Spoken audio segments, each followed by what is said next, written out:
game, it's about time. This is my time, this is my time. The only thing I consider impossible is losing.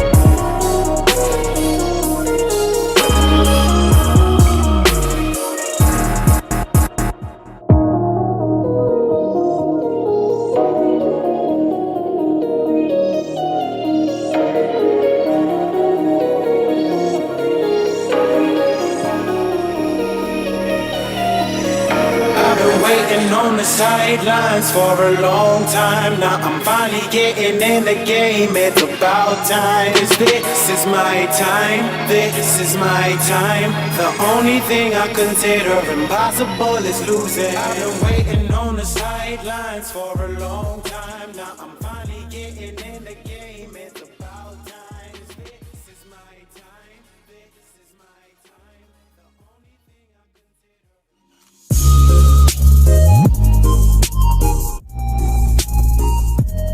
If you've ever thought, why in the world is my wireless bill so high? Then let me tell you about Mint Mobile, who I'm partnering with for today's video. You might already know Mint Mobile if you've seen those funny commercials from Ryan Reynolds, who is also an owner, but let me quickly tell you how awesome this service is. Mint Mobile offers premium wireless for as low as $15 a month, and you don't have to sacrifice any coverage, speed, or data. They're built on the largest 5G network. They keep costs low because they sell direct to you online. They cut out the retail stores and salespeople. All Mint Mobile plans include unlimited nationwide talk and text, plus lightning fast 5G and free mobile hotspot. Mint also offers a modern family plan that lets you set up a super affordable family plan with as little as 2 lines. Trust me, Mint is so easy to use. When you're on YouTube, listening to podcasts, playing games, it doesn't matter. It's all the same. I see no difference. It only takes about 15 minutes to switch, and Mint has great customer service if you need help.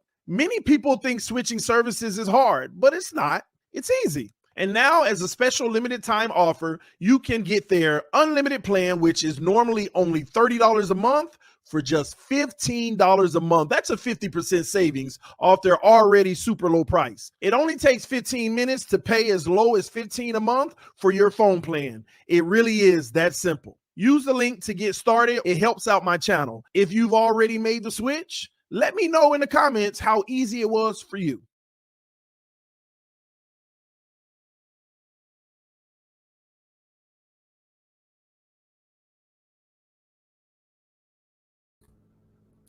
What's up, Fins family? Boy, I got a lot to tell y'all, man. Oh my gosh, y'all got to pray for your boy. I am in Houston, Texas. The heat is real out there, but I'm loving the heat, and I'm gonna tell you why. So, yesterday, I wasn't feeling my best. I was feeling a little weird. Man, I got on that plane this morning. That cold air circulating starts stuffing me up, and my throat started hurting. Your boy is under the weather. A little bit. And I done went to Walmart, got all kind of medication, trying to get myself right so I can be 100% tomorrow. Hopefully that's the case. But yeah, it's been a journey, y'all. It's been a journey. First, I went to the airport. You know how you go through security and you got to stand in that thing and put your arms up like this? They pulled me to the side, took me in a back room. I'm like, what's going on? Your boy ain't on the most wanted list. What's going on? They said the scanner detected something in your lower area. And I'm like, man, I don't have nothing. So they had to do their searches and all of that. So your boy, not a complete strip search, but your boy had to get searched. Of course, they found nothing. Um, so that was already a hassle. And then I just made it to the plane on time. And here I am not feeling well. And after I got my medicine, I went to this little restaurant that have like turkey legs or something like that that's supposed to be famous here. So I went down there and got it. Man, next thing you know, my phone was at 1%. And I'm like, oh my gosh, I didn't bring my charger out of the room. So I'm looking at the map. Okay, I got to get on this highway to that highway to that highway. Man, that phone died. 2 minutes later, I was going in circles.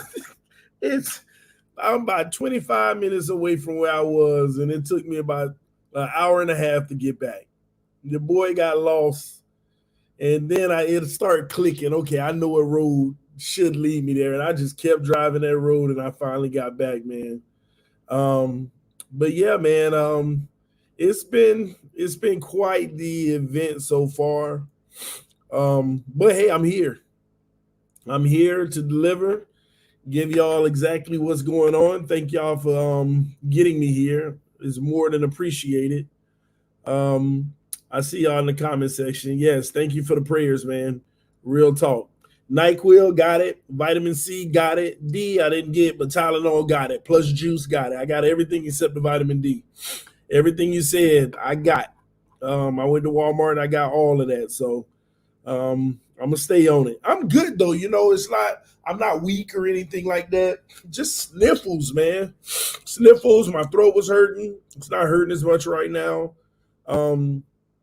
So it is what it is. But tomorrow is going down. I realize it's an hour difference here, so I gotta yes, I have to get up early because camp is at 9 here, 10 on the East Coast, but it's 9 o'clock here.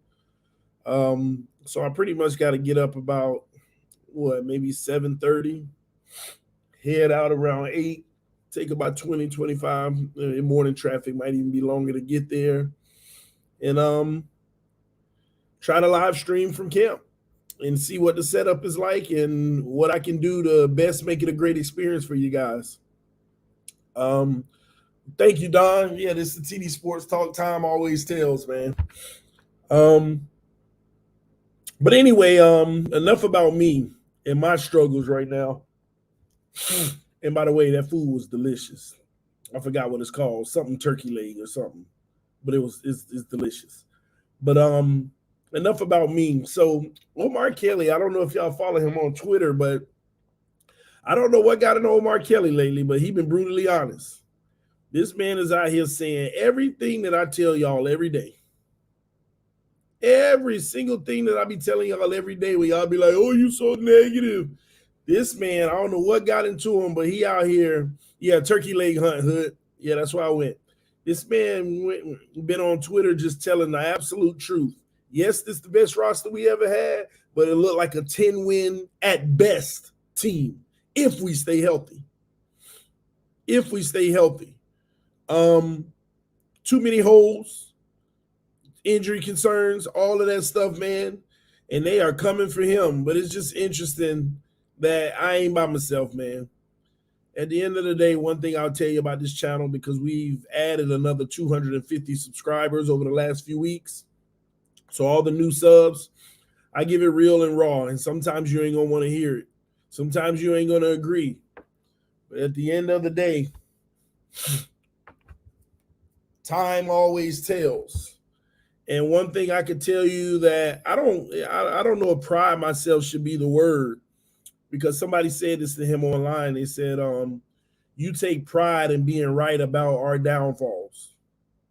And he replied, I also take pride in being right about our, successes. It's called analysis. Based off of my analysis, this is what I think is going to happen. If it's bad and it happens, it's not that you're happy that it happened. It's the fact that you know that you're on point with your analysis. And that's what people should be cleaning on to. But instead, most people clean on to the hope. And Omar went on and said, I don't sell hope. I don't sell hope. And that's the reality. That's the real reality of what's going on. Chris Greer has messed up, y'all. This is the best roster we ever had, and we hope that it does something special. But if it doesn't work, y'all, at the end of the day, this is on Chris Greer. He missed too much in the draft. He missed too many times in the draft. And that's the reality. He missed too many picks in the draft. And hopefully we can get ourselves out of this situation and we can ball out. And this is where it's going to depend on Mike McDaniel being like the superb, excellent coach. Because our division, these teams are getting better around us. They ain't doing nothing but getting better, y'all. That's all they're doing. Getting better and better and better. And truth be told, we're kind of the same team. Few adjustments here and there, but we're very similar to being the same team. And we won 9 games last year in a weak schedule. With a weak schedule. Manny said truth goes a long way, TD. It does, but it also tells me something about society. This is the world we live in.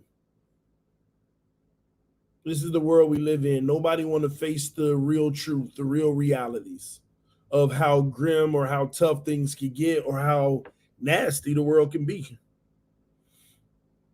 Nobody want to face those things. They rather act like they don't exist. And then when they happen, they act shocked, like, oh my gosh, how could this happen? And we pile on and blame a specific person or something that ain't even the problem. Chris Greer need to go in that waiver wire in 2 weeks and knock it out the park. He need to somehow figure out a way to get about 2 to 3 more players on this roster that can contribute right away so that we could be real contenders, y'all. It ain't too late. You're not going to see here like this the team. It ain't too late. That waiver wire is coming when all these cuts happen. Those camp casualties with teams is like, we want them, but it ain't worth it with the cap situation. There's some good players that's going to be released just because of salary cap. And they have them in camp to see if, maybe, there's an injury or somebody go down. But if they don't, they may be cutting some really good players as a cap casualty. Chris Greer got to knock it out the park. We still need help at the linebacker position. We need help at the safety position and the O-line position. There's other needs, but those are the 3 that can really impact this team right now. And we got to get it done. Y'all punch that like button for me if you can, all right? We have to. I'm not going to be too long tonight. Y'all do me a favor.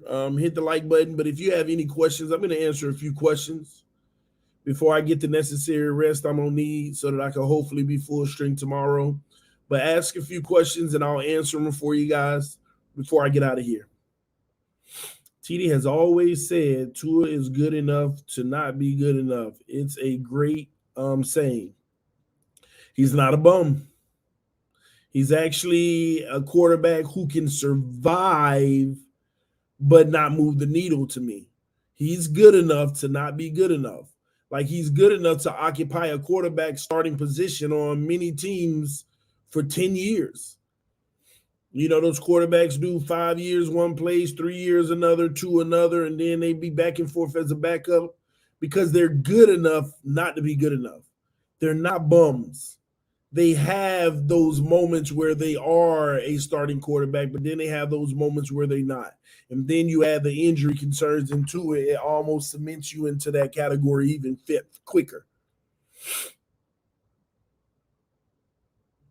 So that's who he is to me. Now, can he win a Super Bowl? Yeah. If you put everything around him, if you go get a left guard and a right tackle right now that's legit, and you go get a real middle linebacker and a safety, if we don't have injuries like many, we can win a Super Bowl with Tua. As long as that run game is good, we can. So these quarterbacks, you might be able to, but it takes something that's unrealistic. You have to have a roster that just ain't realistic. And it definitely ain't realistic long term. What rosters I remember doing this? I remember Denver did it. I remember the Eagles did it. Jay Ajayi was the backup, and he's a starter guy. They had all that depth. Those type of teams, you have them every so often that do it. So that's what you would need, in my opinion, to win a Super Bowl with Tua. Did we do it? No. We got a lot of weapons, but it ain't everything you need. Time will tell, though. The team doesn't seem as pumped either. Hill was talking all off season year. He's been quiet for the most part. The team doesn't seem as bought in as they were last year. Yeah, the hype kind of came down, but appreciate you, Carson. But, these guys got to execute. They got to go out there and put it out on the field, but it definitely doesn't feel the same. I don't feel the same energy. I feel more energy from the fan base than the team. Way more. Who had better camp, Liam or Austin Jackson? Austin Jackson, hands down. Why didn't they get Tua O-line help? Do they want him hurt, TD? They didn't get him O-line help. Well, they did get him O-line help. It's just that they failed at doing it. They got the wrong ones. Chris Greer missed. It's that simple. And he has to get those guys the right opportunity to see if they can become something. You can't just move on right away. Do you know that all those offensive linemen that we had during the rebuild and in the Tannehill era, a lot of those guys went to other teams and actually were successful? Some of y'all may not know that. A lot of the offensive linemen from the past that were so bad actually went on other teams and had success. I think one of them even got a Super Bowl or something. So Chris Greer ain't trying to give up right away on anybody. But he also not reading the room with the window that he has. Or he is reading the room, but he put himself in this situation.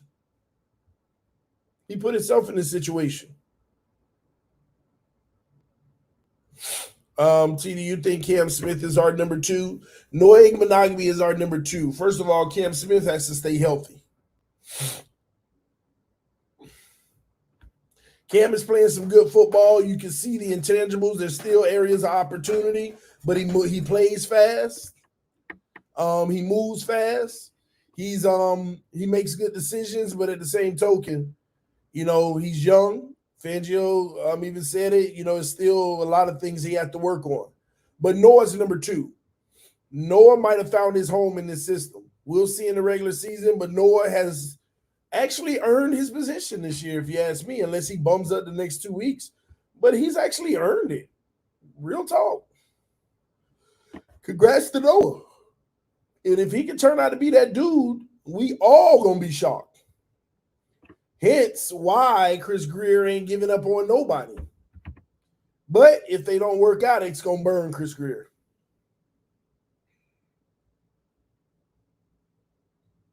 Time will tell. Dieter plays with Houston. I'll see if I see him tomorrow. Noah needs more in-game reps. He's going to get them. He's going to get them. But I can't wait tomorrow to see tomorrow. For our offense to be struggling the way that it has been, tomorrow's very important. We going up against a bunch of kids, a bunch of youth, a bunch of inexperience. Of course, they got some veterans and some NFL players. Ain't none of them you sleep on. But tomorrow, if you're a contender, you have 2 good practices and you show up in preseason in the game. So we'll see how it all works out. I can't wait for tomorrow, though. I'm excited to give y'all the coverage. I'm excited to be here. I wish I didn't, feel like I was going under the weather, but at least I don't feel like, it's imminent that I'm just about to be out. I feel like I'm right on that cusp of fighting, whether it's going to be a bad thing or a good thing. So y'all pray for your boy. All right. What are you looking for from Tua tomorrow? Consistency. It's just consistency. Just like the other day when he practiced, right? They called it a bounce back practice, but it still wasn't a good practice. it was a bounce back practice compared to the horrible practice he had. He made some good throws. He misfired on a lot of throws. That's every day with Tua.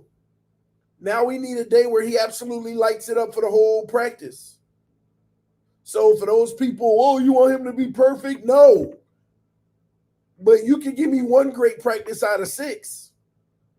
We done had 6 practices straight. I ain't had a great one yet. And me, we done had 8 outings and we ain't seen a great one yet. The media saying 5 practices, 6 practices. Me, it's been 7 because I was there since the fans were allowed. And I ain't had one yet where he just absolutely destroyed the defense. Last year when I reported on him, he had like 3 of them where he ripped them apart. Ain't got a single one yet. So tomorrow I'm looking for consistency. I'm looking for him to be game ready. High level play, game ready, consistency. Not the bad mistakes, not the just throwing the ball with no rhyme or reason why. Because I'm telling y'all, that's my biggest irk with Tua right now. Too many of his passes, just like everybody been hating on him since day one, and they've been saying this, even players that play against him, he gonna throw it anyway. And he has too many passes where he just throws it anyway. Just throws it anyway. You'd be like, it's triple coverage, and they fought over the pick and couldn't get it. What did you see that made you want to throw that? Nothing at all. Nothing at all. So he got to stop that mess. He got to stop that mess. But hopefully he does. I think he'll be fine. Anyway, y'all, I'm about to get up out of here. Like I said, I'm going to medicate, lay back, and try to, get some of this energy bar up so I can perform tomorrow. Thank y'all so much for tuning in. Love y'all. Appreciate y'all. Fins no matter what. Fins up no matter what. Hit that like button. Subscribe to the channel. Check out Mint Mobile, who is the sponsor of this video. If you came in late, check out the sponsorship at the beginning of the stream. Love y'all so much. It's TD Fans Talk, home of the real Miami Dolphins fans. Peace. I'm out, y'all. I'm on that orange juice, Kingy. Thank you, brother.